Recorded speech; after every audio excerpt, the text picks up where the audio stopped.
मनोरमा के दो बेटे थे, विशु और ऋषभ। उन दोनों की शादी आरती और पल्लवी से हुई थी। वह दोनों देवरानी और जेठानी खुशी खुशी रहती थी। मनोरमा बहुत खुश थी कि उसकी दोनों बहुएं साथ मिलजुल कर रहती हैं। एक दिन आरती की माँ शारदा अपनी बेटी के ससुराल उससे मिलने के लिए आ जाती है।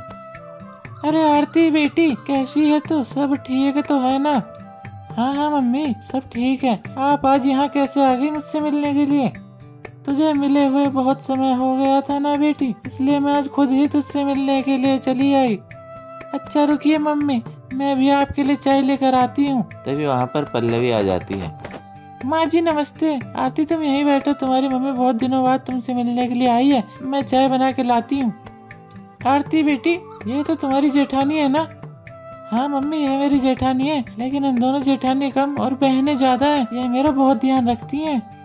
बेटी तू मुझे मत बता, मैं सब जानती हूँ यह जेठानी कैसी होती है। तू इससे जरा दूर रह, समझी? वरना किसी दिन तुझे ऐसा सबक सिखाएगी तू याद करती रहेगी, इसलिए जरा बचकर रहना इससे। अरे नहीं, मेरी जेठानी ऐसी बिल्कुल भी नहीं है। अरे तू देखना, धीरे धीरे यह तुझे दोस्त बनाकर तुझसे ही सारा काम करवाएगी। घर में बस इसकी ही चलेगी, तू तो किसी नौकरानी की तरह बन जाएगी। शारदा अपनी बेटी को समझाकर वहाँ से चली जाती है। अब आरती के मन में अपनी जेठानी को लेकर शक पैदा हो गया था, इसलिए वह अपनी जेठानी को कभी भी प्यार से नहीं देखती थी और न ही प्यार से बात करती थी। एक दिन, अरे बहन, आज मैं अपने मायके जा रही हूँ। आज मेरी माँ की तबीयत कुछ ठीक नहीं है, इसलिए अपने भैया का जरा ध्यान रखना। उन्हें समय पर दवाई दे देना, वह दवाई खाना भूल जाते हैं। मैं क्यों करूँ? आपके काम आप खुद करो, मुझे मत बताओ, मेरे भरोसे मत बैठो। अरे आरती, यह अचानक से तुम्हें क्या हुआ?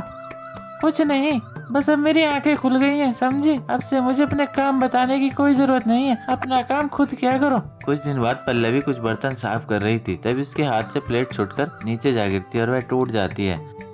अरे यह तो मेरी दहेज में मिली प्लेट थी, तुमने इसे भी तोड़ दिया? मुझसे इतनी ही जलन है तो मुंह पर बोलना चाहिए ना, ऐसे मेरे सामान पर गुस्सा क्यों उतार रही हो? तभी वहाँ उसकी सास आती है।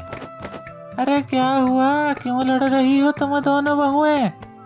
देखिए मम्मी जी, इन्होंने अपने सामान को तो बचा के रखा है और मेरे दहेज के सामान को तोड़ने में लगी हुई हैं। मनोरमा दोनों बहू का झगड़ा शांत करवा देती है कि दोपहर में अचानक से आरती को दहेज में मिली गाड़ी में आग लग जाती है। आरती जैसे ये देखती है, फिर से कहती है, माँ जी यह देखिए कैसे जेठानी जी ने मेरी दहेज की गाड़ी में आग लगा दी। यह तो चाहती है मुझे बर्बाद करना, मुझे सड़क पर लाना। अरे मुझसे इतनी ही जलन है, तुम मेरे मुंह पर बोलिए ना, मेरे सामान पर गुस्सा क्यों उतार रही हो? नहीं नहीं माँ जी, आग मैंने नहीं लगाई, मुझे तो पता भी नहीं माँ जी यहाँ कैसे लगी है।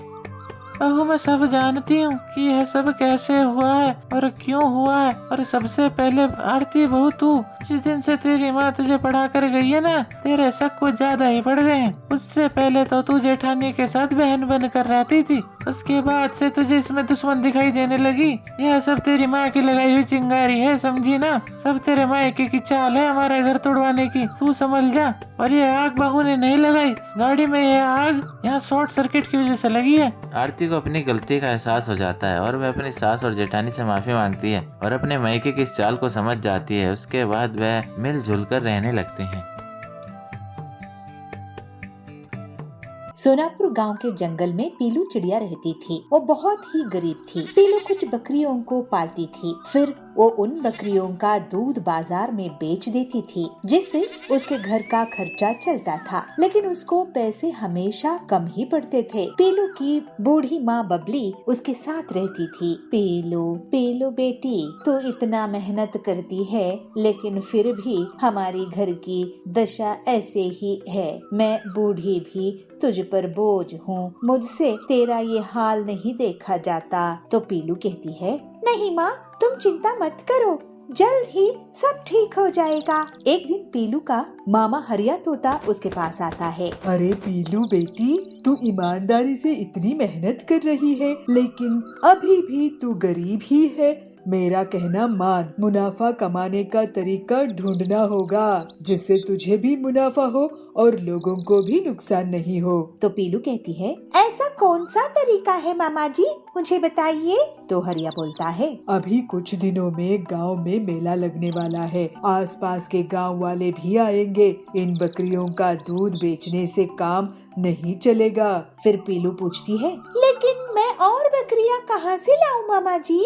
तो हरिया कहता है, नहीं पीलू, नई बकरियां नहीं खरीदनी है, इन्हीं बकरियों को सोने का बनाना है। सोने की बकरियां? पीलू आश्चर्य से पूछती है। फिर हरिया बाजार में से सुनहरा रंग लेकर आता है और उन्हें सोने का पेंट कर देता है। इस तरह से पीलू अब मेले में सोने की बकरियों का दूध कहकर बेचने लगी। मेले में आए लोगों ने महंगे दामों में उन बकरियों का दूध खरीदा और इस तरह से पीलू का लालच और बढ़ गया। वो घमंडी हो गई और बहुत अमीरी भरी जिंदगी जीने लगी। बंटी कबूतर उस गांव में गाय का दूध बेचता था। वो ये सब देखकर हैरान हो जाता है। इस पीलू के ऊपर किसी साधु महात्मा ने कृपा की है, जिससे उसकी बकरियां सोने की हो गई है, लेकिन मेरी गाय तो नॉर्मल है। काश मेरा ऊपर भी वो साधु महात्मा कृपा कर दे, नहीं तो मुझे मेरा दूध का काम बंद करना पड़ेगा। ऐसे बंटी सोचता है। एक दिन पीलू बंटी के सामने से जाती है। देखो बंटी भैया, आपकी दूध की दुकान ज्यादा दिन नहीं चलेगी। ऐसा करो कि मुझे ये गाय बेच दो, मैं तुम्हें पैसे दे दूंगी और तुम कहीं मजदूरी कर लेना। तो बंटी बोलता है, अरे ये मेरा खानदानी काम है, ऐसे कैसे बेच दूं इसे? सोच लो, नहीं तो भूखे मर जाओगे। पीलू के जाने के बाद बंटी परेशान हो जाता है। ऐसे ही बंटी अपनी गायों को पानी से नहला रहा था। तभी पीलू उसके घर के पास से बड़ी शान के साथ अपनी बकरियों को घास चराने के लिए निकली। कोई मेरी इन सुनहरी बकरी को ना चुरा ले, नहीं तो साधु महात्मा का श्राप लगेगा। और बंटी भैया, तुम सोचे कि नहीं अपनी गाय बेचने के बारे में? भूखे मर जाओगे, भूखे। इस तरह से पीलू के चिढ़ाने पर बंटी को गुस्सा आ जाता है और वो उसकी तरफ पानी के पाइप का मोड़ देता है। फिर सुनहरी बकरियों पर वो पानी गिरता है और उनका सुनहरा रंग धुलकर निकल जाता है। पूरे जंगल वाले इसको देखकर चौंक जाते हैं। अरे ये क्या, पीलू की सुनहरी बकरियों का रंग उतर गया? पीलू ने पूरे गांव को मूर्ख बनाया है। इसने अपनी बकरियों को सोने के रंग से पेंट कर दिया और सोने की बकरी का दूध बताकर बेच रही थी। ये सुनकर सभी गुस्से में आ जाते हैं और सारे पक्षी मिलकर पीलू की पिटाई कर देते हैं। मुझे माफ कर दो, मुझे कोई वरदान नहीं मिला था, मैंने आप सबको ठगा है। अब मैं आप सबको पैसे वापस कर दूंगी, ऐसे पीलू बोलती है। इस तरह से पीलू को उसके लालच का फल मिल जाता है और बंटी की ईमानदारी के कारण उसकी दुकान अब बहुत ज्यादा चलने लगती है। सभी पक्षी अब उसकी दूध की दुकान से ही दूध लेते थे। अब बंटी खुशी खुशी रहने लगता है।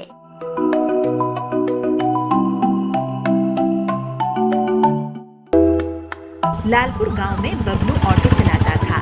उसकी पीलू घर का काम करती थी, लेकिन गैस का दाम ज्यादा होने के कारण ऑटो वालों को फायदे नहीं हो रहा था। लेकिन बबलू एक्स्ट्रा टाइम करके पैसा कमा लेता था।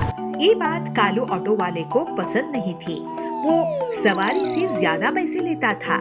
पीलू अपने पति से कहती है, सुनिए जी, आप भी ओवर टाइम करने की जगह ज्यादा पैसे क्यों नहीं लेते? तो बबलू कहता है, ज्यादा पैसे कैसे ले लूं पीलू, बहुत से लोग गरीब होते हैं, थोड़ी मेहनत कर लेता हूँ, अपना काम बन जाता है। लेकिन समय रहते आप समझ जाइए, क्योंकि हमें पैसों की जरूरत तो पड़ने वाली है ना। अपने बच्चे होंगे तो उनकी स्कूल की फीस, हमारा घर का खर्च। तो बबलू बोलता है, बात तो तुम सही कह रही हो पीलू, मुझे कोई रास्ता देखना होगा, मेरी ईमानदारी भी रहे और मुनाफा भी हो। ऐसे ही बहुत दिन बीत जाते हैं और बबलू के पास और ज्यादा ग्राहक आने लगते हैं। उसके ओवरटाइम खत्म हो जाता है और उसकी ईमानदारी से पैसे लेने के कारण उसे ज्यादा ग्राहक मिलते हैं और मुनाफा भी होने लगता है। लेकिन कालू इससे बहुत गुस्से में आ जाता है। इसको मजा चखाना ही होगा, बहुत ईमानदार बन रहा है ना। ऐसे सोचकर उस रात को बबलू के सो जाने के बाद उसके घर में जाता है और ऑटो पर पेट्रोल डालकर उसमें आग लगा देता है। अगली सुबह बबलू पीलू के साथ घर के बाहर आता है तो अपने ऑटो की ऐसी हालत देखकर रोने लगता है। हे भगवान, ये क्या हो गया? तो पीलू कहती है, हम हम गरीब लोगों के साथ ऐसा नहीं होना चाहिए था। अब हम अपना घर का खर्चा कैसे चलाएंगे? तो बबलू कहता है, बैंक से लिए हुए कर्ज भी चुकाना है। सोचा था कि ईमानदारी से काम करूंगा, लेकिन सब बर्बाद हो गया। पीलू और बबलू अब मजदूरी का काम करने लगे और घर के लिए पैसे कमाने लगे। कालू ये देखकर बहुत खुश हो रहा था। बबलू से पैसा मांगने के लिए मकान मालिक आता है, वैसे ही बैंक वाले आते थे। बबलू बहुत उदास हो जाता है।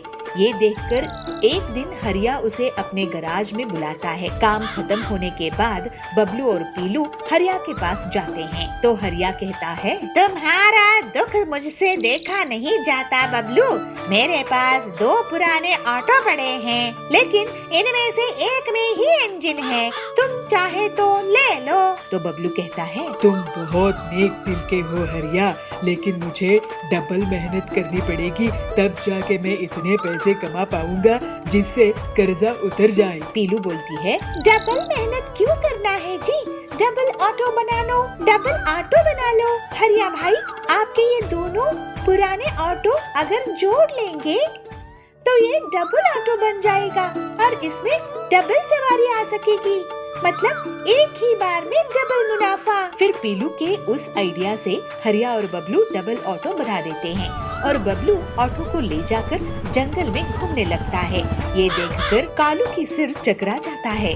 बबलू के डबल ऑटो में बहुत सी सवारी बैठ जाते थे। पीलू, तुम्हारे कारण हम मुसीबत से बाहर आ गए हैं। नहीं जी, ये तो आपकी मेहनत का नतीजा है। तो कालू बोलता है, हे भगवान, इस बबलू की ईमानदारी और लगन के आगे मेरी नहीं चलेगी। मैं तो जंगल छोड़कर जा रहा हूँ। और फिर इस तरह से बबलू अपनी मेहनत से ज्यादा पैसे कमाने लगता है। उसके घर की गरीबी हमेशा के लिए दूर हो जाती है। थोड़े दिनों बाद उन्हें एक बेटा होता है, जिसका वो लोग बहुत अच्छे से ख्याल रखते हैं। इस तरह से वो सब खुशी खुशी रहने लगते हैं।